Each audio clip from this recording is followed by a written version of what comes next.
मित्रों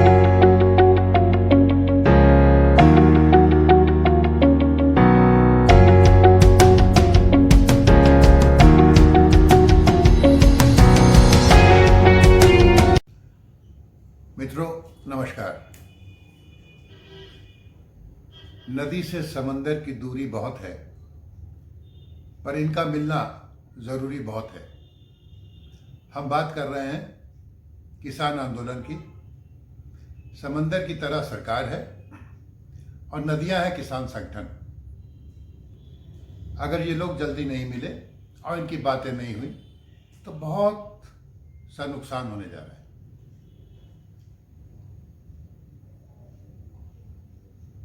आज सोमवार है 7 दिसंबर, कल 8 दिसंबर है और किसान संगठनों ने बंद का आह्वान किया है। हालांकि इस बंद में उन्होंने कहा है कि हम एम्बुलेंस या शादियों की गाड़ियों को जाने देंगे, लेकिन आप जानते हैं कि जब इस तरह का बंद होता है तो किसके काबू में कितनी चीज़ें रहती हैं कोई नहीं जानता।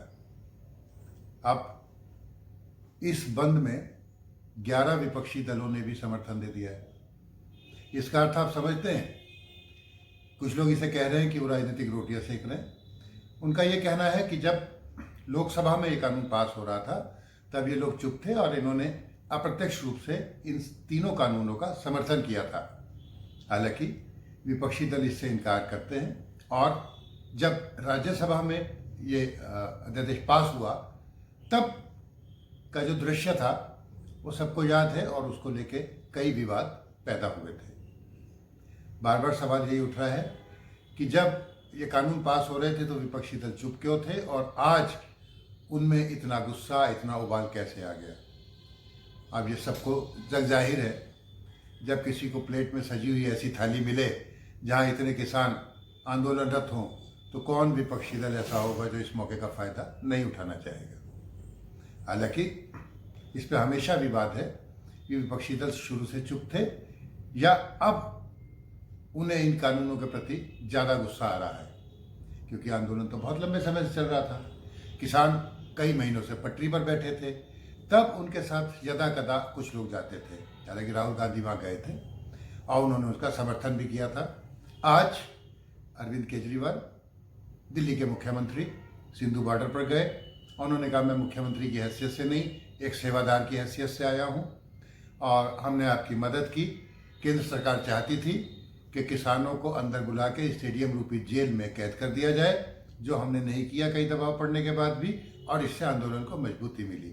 यानी धीरे धीरे नेताओं के सुर बदल रहे हैं, अब वो खुलकर इनके साथ आ रहे हैं। खुलकर आने में कोई बुराई नहीं है। दिक्कत यह है कि चीज़ें डाइवर्ट ना हो जाए।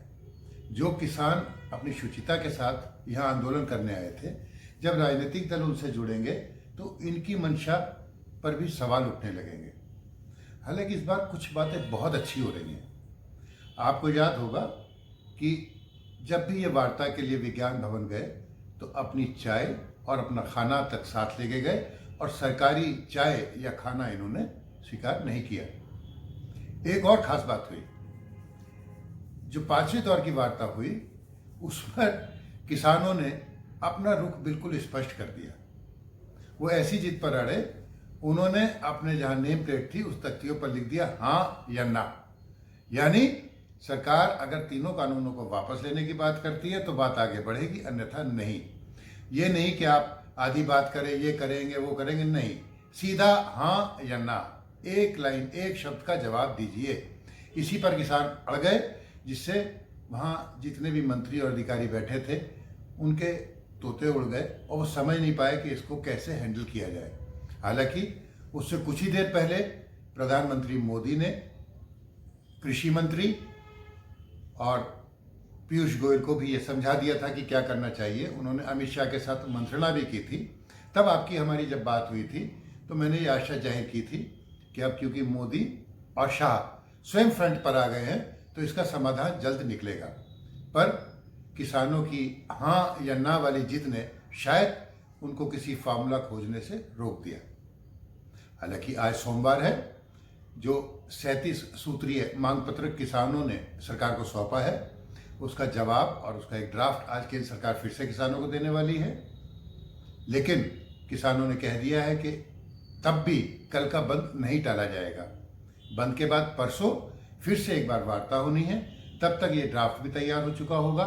उम्मीद है उसमें कुछ अच्छा होगा।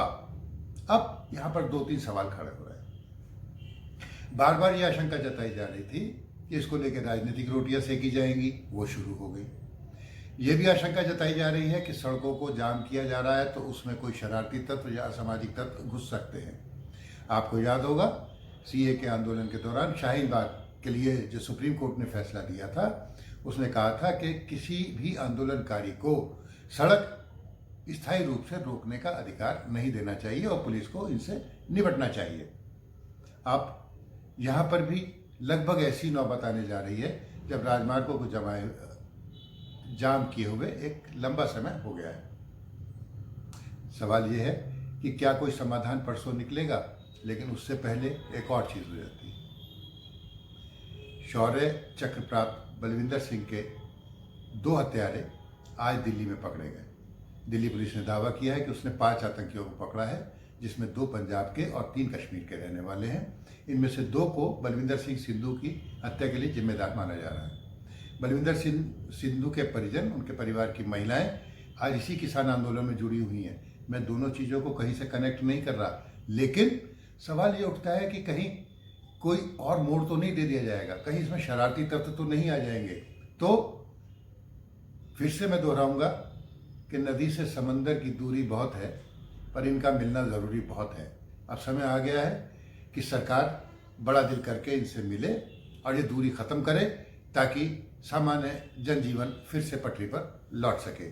हम इंतज़ार करेंगे और ये आशा करेंगे कल बंद में कोई अप्रिय घटना ना हो और परसों जब अंतिम दौर की वार्ता हो तो वो अंतिम ही हो और निर्णायक हो और किसान अपने घरों को लौट जाएं। धन्यवाद।